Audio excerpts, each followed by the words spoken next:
Ils retournent dans les églises. Oui, mais parce que c'est des réflexes. C'est des réflexes. C'est des réflexes qui consistent à croire que c'est Dieu qui va les sauver.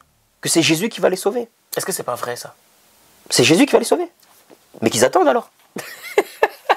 Ils peuvent attendre. Qu'ils attendent Jésus. Moi, je respecte. Hein. Moi, ma mère, elle va à l'église. Elle va peut-être voir cette vidéo. Elle va à l'église. Et je lui dis, maman, tu as trop à l'église. Comme la plupart ne comprennent pas les nuances. Donc, c'est important.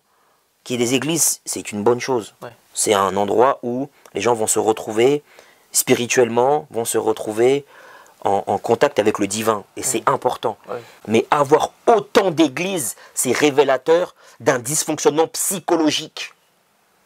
Quand on a des pasteurs qui sont des rockstars, qui remplissent des stades.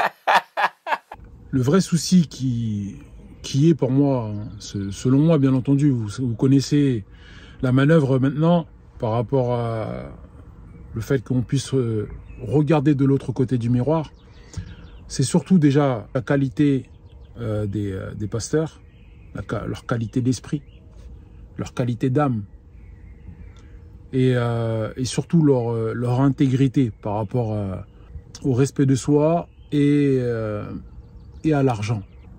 D'ailleurs, on le voit au States, hein, les mecs qui louent des salles, qui remplissent des Bercy ou de 20, 30, 40 $ la place ou même plus, c'est plus des pasteurs, ce sont des motivateurs. Et comme je vous l'avais dit par rapport au frère Kémy, qui est plus un motivateur qu'une réelle personne qui est là pour réellement apporter un plus commun à notre communauté. Parce que je ne sais même pas si nous sommes une réelle communauté, vous voyez. Il y a tellement d'esprit malsain chez nous. Il y a tellement, j'ai envie de dire, de personnes qui ont laissé leur cupidité agir à leur place. Que franchement, je pense qu'aujourd'hui, je vois pas comment... C'est triste, mais je vois pas comment nous pouvons être une communauté quand nous avons des esprits de la sorte. Ça veut dire que n'importe qui peut venir, nous peut poser une petite pièce sur la table, un petit 100 €, 50 € ou je sais pas combien, et puis c'est bon. C'est-à-dire on est prêt à raconter n'importe quoi. Il n'y a plus d'intégrité, il n'y a plus d'âme. Après on va dire que oui, mais c'est parce que ceci, c'est parce que c'est le blanc, c'est parce que non, les gars, c'est pas le blanc. D'accord? C'est nous-mêmes. C'est nous-mêmes, c'est tout.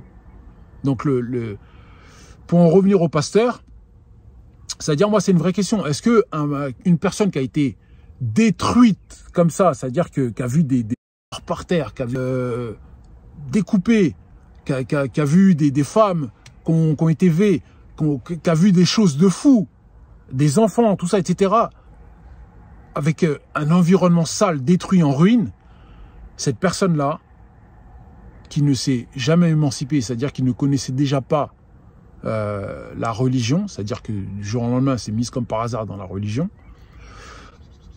peut-elle prendre une communauté et faire en sorte que cette communauté-là la suive? C'est une vraie question. Donc, ensuite, nous avons aussi le fait que les pasteurs, j'ai envie de dire, prêchent rarement le fait que leurs fidèles doivent faire tout ce qui est en leur pouvoir pour pouvoir s'émanciper, pour pouvoir travailler, se mettre ensemble, s'unir les uns les autres, s'entraider s'il faut, tout ça, etc. S'il y en a un qui a besoin de faire quelque chose, une tontine ou je sais pas quoi, pour pouvoir ouvrir quelque chose et puis être suivi, bien entendu, hein, éviter les arnaques, hein, parce qu'on se connaît hein, entre noirs, hein. On sait très bien comment ça se passe. Mais de faire justement le pas, l'alliance entre la personne qui est là pour justement faire en sorte que tout se passe bien. Vous voyez? Mais seulement les pasteurs ne peuvent pas le faire. Pourquoi? Parce que ils auront l'impression, une fois que ces personnes-là seront émancipées, ben, ce qui se passera, c'est que elles ne le verront plus comme le pasteur ou comme la personne qui pourra les sauver. C'est assez dur ce que je dis, hein. Mais j'essaye de vraiment me mettre à la place de ces pasteurs-là, parce que je comprends pas pourquoi ils ont du mal à prêcher d'abord le bien pour les autres que pour eux-mêmes. Parce que lorsqu'ils prennent cet argent-là, je pense qu'à un moment donné, il y a des pasteurs qui sont assez riches pour pouvoir monter, d'accord, des commerces et faire travailler, commencer à faire travailler sérieusement certaines personnes de leur communauté d'église, tout ça, etc. Commencer à acheter des terrains, à labourer pour pouvoir justement faire en sorte que les plus pauvres puissent manger. Enfin, peut-être après j'ai une vision assez naïve hein, de la religion, c'est possible. Hein. En fait, le pasteur, lui, il aura la sensation, enfin, c'est même pas qu'il aura la sensation, il aura tout simplement, c'est ça, il se dit que il peut pas faire en sorte que les autres s'émancipent, s'en sortent, puisque lui-même, après, il ne sera plus adulé. Nous sommes complètement, encore une fois, nous nous retrouvons dans quoi? Dans le matriarcat, c'est-à-dire dans l'esprit féminin. Regardez bien ce que je vous dis à chaque fois, vous allez voir que finalement nous retombons toujours sur ce fameux matriarcat. Ok? Donc encore une fois, je n'ai rien contre les femmes, moi je vous le dis, ok? Mais la mentalité que les anciens, ces ancêtres, ces fameux ancêtres africains, dans laquelle ils nous ont mis, pour moi, n'était pas la bonne manière, tout simplement. Voilà. Donc, ces pasteurs-là qui vont avoir du mal à faire en sorte que leurs fidèles s'émancipent, ils auront peur d'être délaissés.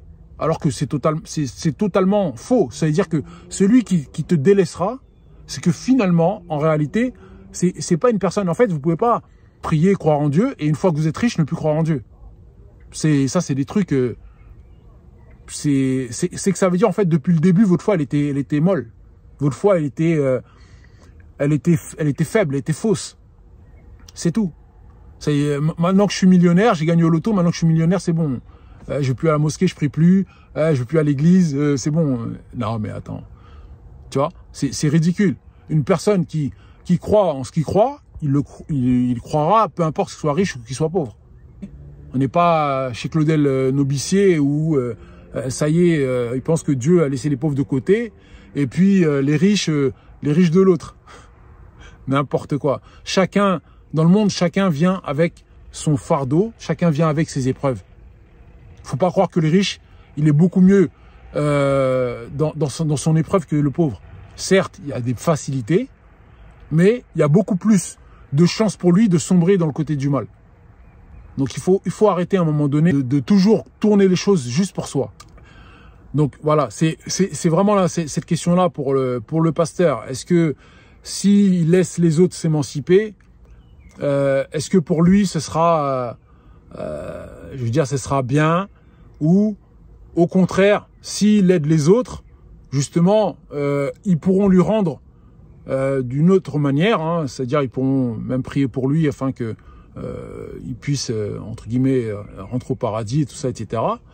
Et même, pourquoi pas, celui qui réussit très très bien, lui envoyer un chèque, je me rappelle de toi, pasteur Mbeko ou pasteur Intel, voilà, grâce à toi, tu m'as ouvert les yeux sur certaines choses, avec ma famille et tout, on a pu, avec le village, s'en sortir. C'est ça qu'on aimerait bien entendre, nous, tu vois, et pas des fausses parlottes pour parler. On aime trop les Africains, les belles paroles, présentées d'une certaine manière comme des femmes. Nous aimons bien qu'on nous fasse la cour. Donc c'est pas ça qu'il faut faire, les gars. Donc entraidons-nous, et je pense que c'est la meilleure solution pour pouvoir faire face à tout ce qui nous attend.